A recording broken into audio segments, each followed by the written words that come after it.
अरे कोनिचिवा मीना-san, welcome to my channel. Chapter 41 and empty gauge. एक को मारने वाला यह आदमी जिसे अमू एंजल कहती है रूम के अंदर आ जाता है। अमू बेड पर लेटे हुए ही सर उठाकर देखती है। इस मिस्टीरियस आदमी को देखकर पूछती है यहाँ पर कौन है। यहाँ पर हम क्लियरली देख सकते हैं इस खूनी एंजल के पीछे और एक इंसान खड़ा है जिसने अपना चेहरा मास्क से पूरी तरह से ढक लिया है। दोनों भी रूम के अंदर आ जाते हैं। ये ट्रैफिकर इन लोगों को देखकर काफी चौंक गया था। लोगों के ऊपर चिल्लाने लग जाता है, तुम लोग हो कौन? तुम लोगों ने सोचा भी कैसे कि तुम लोग ऐसे ही यहाँ अंदर आ सकते हो?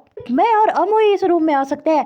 पर ये ह्यूमन ट्रैफिकर इन लोगों को गाली देते हुए अपनी जिनकी यानी शूज को एक्टिव करता है। एक तरीके से इन लोगों पर हमला करने के लिए आगे बढ़ता है। चिल्ला रहा था, अगर तुम लोग यहाँ से चले नहीं गए तो मैं तुम लोगों को मार दूंगा। अपने वाइटल इंस्ट्रूमेंट को यूज करके हमारी लाइफ को हाथ मार के निकाल दूंगा। तो इस मर्डरर एंजल इस दूसरे आदमी की नजर उन ट्रैफिकर के शूज पर जाती है। तो उस लोगों को देखते हैं। टाइम ना लगाते हुए दूसरा मास्क वाला आदमी से झट से उन ट्रैफिकर के पास आ जाता है। उन ट्रैफिकर को समझ में आए उससे पहले जोर से पंच करता है कि एक ही पंच से ही ह्यूमन ट्रैफिकर बेहोश हो जाता है। यार एक ही पंच में इसका काम हो गया। यहाँ पर क्या समझो, ये मास्क वाला आदमी ज्यादा ताकतवर है, ह्यूमन ट्रैफिकर इतना कमजोर है? ह्यूमन ट्रैफिकर ही इतना कमजोर है। हरामी सिर्फ वीक लोगों को ही बुली कर सकता है। देखो मास्क वाले आदमी, अच्छे हो बुरे हो, इसे फिलहाल थोड़ा साइड में रखते हैं। प्लीज मेरी तरफ से इस आदमी को और ज्यादा पीटना। मैं बता नहीं सकती कि इस ह्यूमन ट्रैफिकर को देखकर कितना डिस्कस्टिंग फील हो रहा है मुझे। हमसे इसे नरक में भी जगह नहीं मिलेगी। ये बच्चे की तरह सब करते हुए जरा भी शर्म नहीं आई इस आदमी को। पूरी जिंदगी बर्बाद करके रख दी इस आदमी ने। पर इस मास्क वाले आदमी को मेरी बात सुनने में कोई इंटरेस्ट नहीं है, अपना काम करने लग जाता है। अब यहाँ पर आमू देखती है ह्यूमन ट्रैफिकर इसके एक ही पंच में नीचे गिरा हुआ है और ये मास्क वाला आदमी शूज निकाल लेता है। यहाँ पर आमू वो तो सिर्फ शॉक हो गई थी ये सब देखकर। क्या करूँ ये भी समझ में नहीं आ रहा था। पहले ही पल ये मर्डरर एंजल आमू की तरफ आता है। वो बस एक पल के लिए उसे देखे जा रहा था। वो भी उसकी तरफ देखती है। तभी ये मर्डरर एंजल अपना हाथ उठाता है। ये दूसरा मास्क वाला आदमी के हाथों में ये जिनके वाले शूज ला कर देता है। तो ये मर्डरर एंजल शूज को अमू की तरफ करता है और उसे ऑफर करते हुए कहता है ये शूज तुम्हें ज्यादा सूट करेंगे। अमू इस एंजल को देख रही थी। ये मर्डरर एंजल कहता है तुम्हारे दिल से शांति निकल चुकी है, ये तुम्हारे अंदर के वॉइड को भर देगा। ऐसा कहकर मर्डरर एंजल अमू को ये शूज दे देता है। यहाँ अमू बड़े ही ग्रेटिट्यूड में इन शूज को अपने हाथ में लेती है। तब एक तरह से उसके पॉइंट ऑफ व्यू से देखे कि उसे इस एंजल से ये तोहफा मिला है। वो इन शूज को ये देखे जा रही थी। वहाँ पर ये मर्डरर एंजल उसे पास करते हुए आगे बढ़ता है। ये मास्क वाला आदमी और मर्डरर एंजल इस टूटे हुए दीवार के पास आ जाते हैं। अब ऑब्वियसली अमू के पीछे टूटी हुई दीवार थी, वही आते हैं। एंजल आसमान में देख कर कहता है ऐसा लगता है ये जल्दी बंद होने वाला है। उसके पीछे के मास्क वाले आदमी की तरफ हाथ बढ़ाते कहता है चलो। ये मर्डरर एंजल इस आदमी को अपने साथ पकड़ लेता है। अमू बस पीछे मुड़ कर ये दोनों क्या कर रहे हैं वो देखे जा रही थी। मर्डरर एंजल कहता है सुनो यंग लेडी, जब तक तुम्हारे पास टाइम है तब तक तुम इसका यूज कर सकती हो, इन्हें बड़े प्यार से यूज करना। अमू पूछती है तुम कौन हो? लेपल वो देखती है मर्डरर एंजल ने अपने विंग निकाल लिया है। तो इस मास्क वाले आदमी को लेकर उड़ रहा है।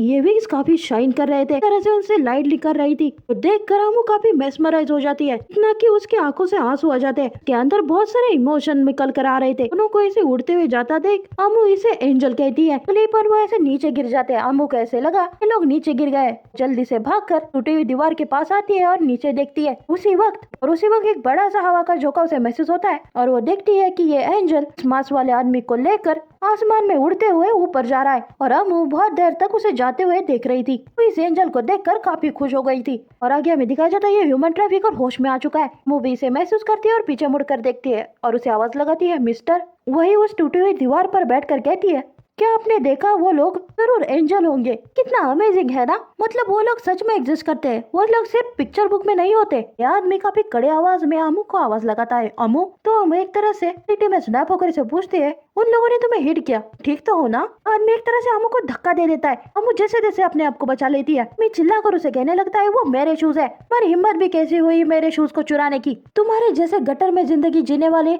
इंसान की औकात भी नहीं है कि इस शूज को वो टच करे। अमू का भी डर गई थी और वो डरते ही उसे आवाज लगाती है मिस्टर। ह्यूमन ट्रैफिकर अपनी लात उठाता है उसे पैरों से मारते हुए उसे गंदी गंदी गालियां देने लग जाता है। कितनी बार कहना पड़ेगा, वही करना है जो मैं कहूँगा। और यहाँ पर वो बस अमू को लात मारे जा रहा था। पर अब अमू एक तरह से नम होकर सोचने लग जाती रुको, मुझे कुछ सही नहीं लग रहा। अब मुझे पहले जैसा बिल्कुल भी नहीं लग रहा है। नॉर्मली मुझे कुछ भी फील नहीं होता था, मैं पहले ही कुछ भी फील करना बंद कर दिया था। अब ऐसा लग रहा है जैसे मेरे हार्ट में कुछ फील हो रहा है। इस शूज की वजह से ऐसा हो रहा है। हाँ सही है, शूज की वजह से ऐसा हो रहा है। ये शूज मुझे ही ज्यादा सूट करते हैं और इसका मतलब ये शूज अब मेरे हैं और मैं इन्हें किसी और को भी बिल्कुल भी नहीं दूंगी। हम मन में एक तरह से ठान लेती है कि वो अपने शूज को ह्यूमन ट्रैफिकर को वापस नहीं देगी और ये चैप्टर यही खत्म हो जाता है।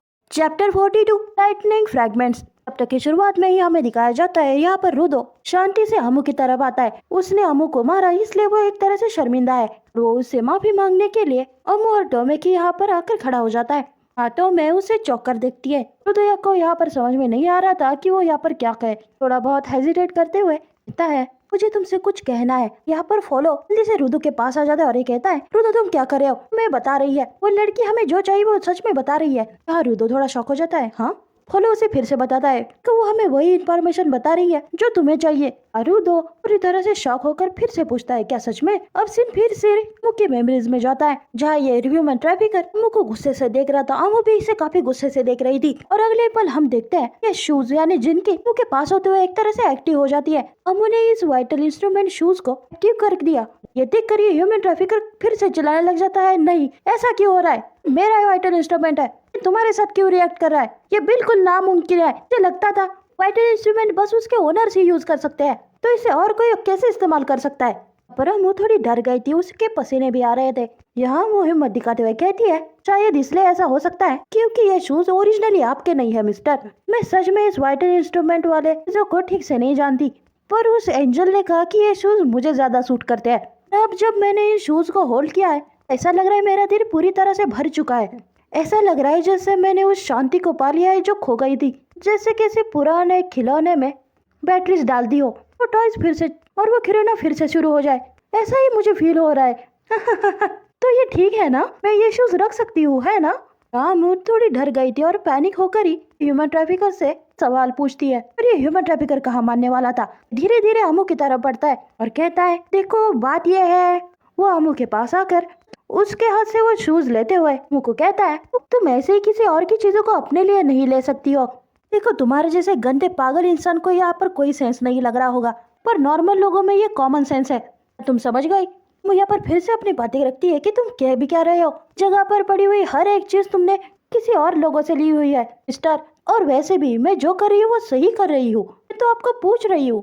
और एंजल ने भी कहा है कि ये शूज मुझे ज्यादा सूट करते हैं तो क्यों नहीं, ये बस एक शूज की जोड़ी तो है। ये पागल आदमी, इसे अमू की बातें कहाँ सुननी थी। मतलब ऑब्वियसली अगर ये आदमी पागल भी नहीं होता फिर भी किसी को अपने वाइटल इंस्ट्रूमेंट को तो बिल्कुल भी नहीं लेने देता। मैं इस आदमी की साइड नहीं ले रही हूँ। मैं तो ये चाहती हूँ अपरिचित मूवी वाला अपरिचित यहाँ पर आए, गरुड़ पुराण में लिखी हुई हर एक सजा दे इस आदमी को। की तरफ बढ़ते ये आदमी अपने पागलपन में कहता है मैं हो क्या गया है अमू, आज तुम वो कुछ भी क्यों नहीं कर रही हो जो मैं तुम्हें कह रहा हूँ। क्या तुम ये कह रहे हो कि तुम्हें और डिसिप्लिन की जरूरत है।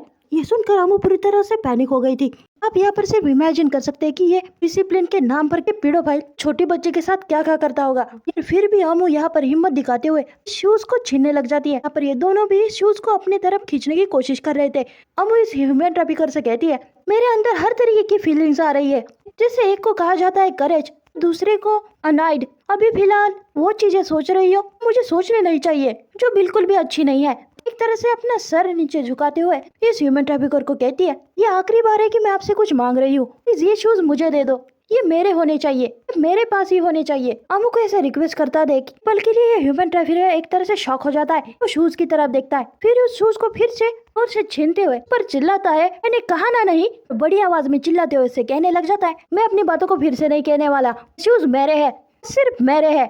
चलो भी और मुझे कितनी बार बताना पड़ेगा तुम्हें, यार क्या मुसीबत है ये शूज को छोड़ दो, डैम यू, ये छोड़ दो अभी के अभी। पर हम जिसके अंदर अभी हिम्मत आ चुकी थी, जानती है वो क्या चाहती है, वो पूरी तरह से रेत से भर चुकी है और वो अपना गुस्सा दिखाते हुए चिल्लाने लग जाती है क्यों क्यों। अच्छी तरीके से आपको पूछा ना तो आप मेरी बातें सुन क्यों नहीं रहे हो, आप अमू से प्यार करते हो है ना।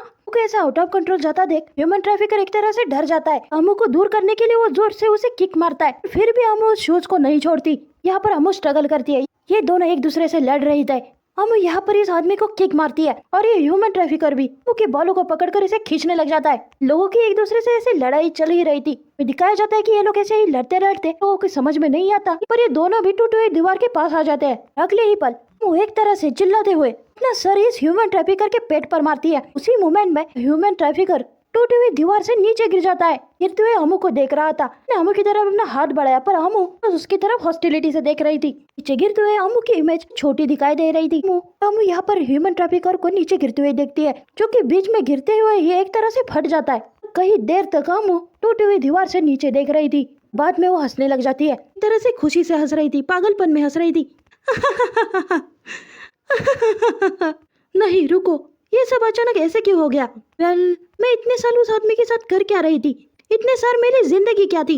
और मैं यहाँ पर क्या कर रही हूँ? मम्मी ने मुझे इस आदमी को क्यों दिया? अम्मू के दिमाग में ह्यूमन ट्रैफिकर की आवाज आती है। उसे बताता है क्योंकि उसने तुम्हें बेच दिया है। अम्मू अपनी मेमोरी में तरह से ये सच हटाने की कोशिश कर रही थी। कहती है ये ऐसा बिल्कुल भी नहीं है, मैं सच जानती हूँ। वो शूज हाथ में लेकर एक तरह से अपना सर नीचे कर लेती है और अगले ही पल एक तरह से हंसते हुए शूज को लेकर कहती है, माँ ने यहाँ पर इसे लाया कि मुझसे कोई प्यार करेगा। और अम्मू शूज को गहरा सूंघ लेती है। देख अम्मू, जानती हूँ यहाँ पर कुछ भी तेरे लिए नॉर्मल नहीं है, प्लीज उस शूज को धो ले, गंदी चीजों को मत सूंघा कर। और वैसे भी इस हरामी ट्रैफिकर के पैरों की बदबू उसमें होगी, प्लीज धो ले उन शूज को यार। अम्मू के लिए तो ये सब नॉर्मल ही है। बदबू को सूंघ कर शायद एक तरह से वो हाई ही हो जाती है। कहती है वो आदमी बहुत अच्छा पहला प्यार था और मैं इसे कभी नहीं भूलूंगी। और इसके बाद मैंने अपने पावर्स को अवेक किया। बहुत सारे लोग डेजर्ट में आए और चले गए, पर मैं बस चाहती थी कि वो सभी मुझसे प्यार करे। कुछ महीनों बाद वो एंजल वापस आ गया और अम्मू की पास वाली स्टोरी यहाँ पर खत्म हो जाती है। ये चैप्टर यहीं पर खत्म हो जाता है। तो ये वीडियो यहीं पर खत्म हो जाती है। अगर आप लोगों को ये वीडियो पसंद आ गई है तो प्लीज लाइक कर दीजिए कि ये बहुत एक्साइटिंग मांगा है। ना मजा अकेले मत लीजिए, ये दोस्तों के साथ भी शेयर कीजिए। नए चैप्टर के अपडेट्स के लिए प्लीज सब्सक्राइब कर दीजिए। ज्यादा थोड़ी ना कुछ कह रही हूँ, छोटा सा सब्सक्राइब प्लीज कर देना जरूर। हाँ, मैं मिलती हूँ आपको अगली वीडियो में। तब तक सायोनारा, बाय बाय।